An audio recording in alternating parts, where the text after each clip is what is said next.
Praise the lord. Shrimati Charles Cowman గారి రచనల నుండి ఎడారిలో సెలయేర్లు అను గ్రంథము నుండి అనుదిన ధ్యానములు. దానియేలు, భయపడకుము, నీవు తెలుసుకొనవలనని నీ మనసును అప్పగించి దేవుని ఎదుట నిన్ను తగ్గించుకొనిన ఆ మొదటి దినము మొదలుకొని నీవు చెప్పిన మాటలు వినబడినవి కనుక నీ మాటలను బట్టి నేను వచ్చి తిని. పారసీకుల రాజాధిపతి 21 దిరువులు నన్ను ఎదిరించెను.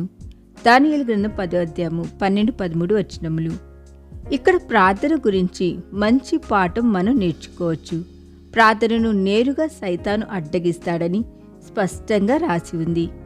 దానియేలు 21 రోజులు ఉపవాసముండి ప్రార్థన చేశాడు. ప్రార్థనలో చాలా శ్రమించాడు.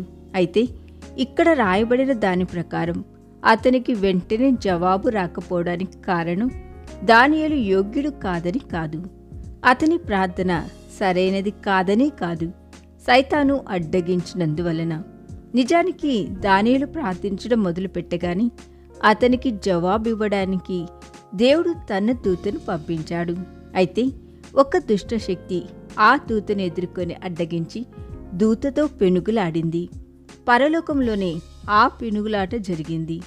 అక్కడ పోరాటం జరుగుతున్నంత కాలము ఇక్కడ భూమి మీద దానియేలు ప్రార్థనలో పోరాడుతూనే ఉన్నాడు. ఏలియనగా మనము పోరాడున్నది శరీరాలతో కాదు, కాని ప్రధానులతోనూ అధికారులతోనూ ప్రస్తుత అంధకార సంబంధులకు లోకనాథులతోనూ ఆకాశమండలమందున దురాత్మల సమూహములతోనూ పోరాడుచున్నాము. పూర్తిగా 3 వారాల పాటు దానియేలుకు జవాబు రాకుండా సైతాను అడ్డుపడగలిగాడు. దానియేలు దాదాపు ఆశ వదిలేసుకున్నాడు.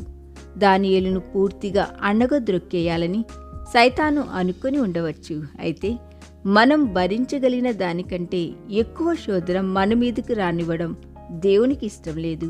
చాలామంది క్రైస్తవుల ప్రార్థనలు సైతాను మూలంగా నిర్వీర్యం అవుతూ ఉంటాయి.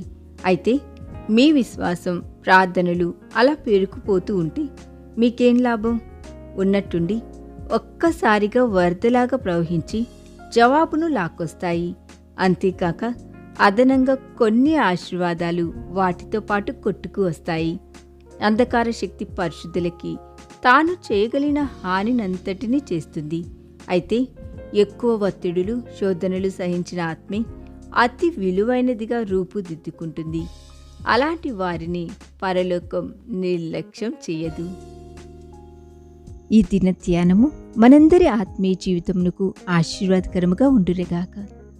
ఆమేన్.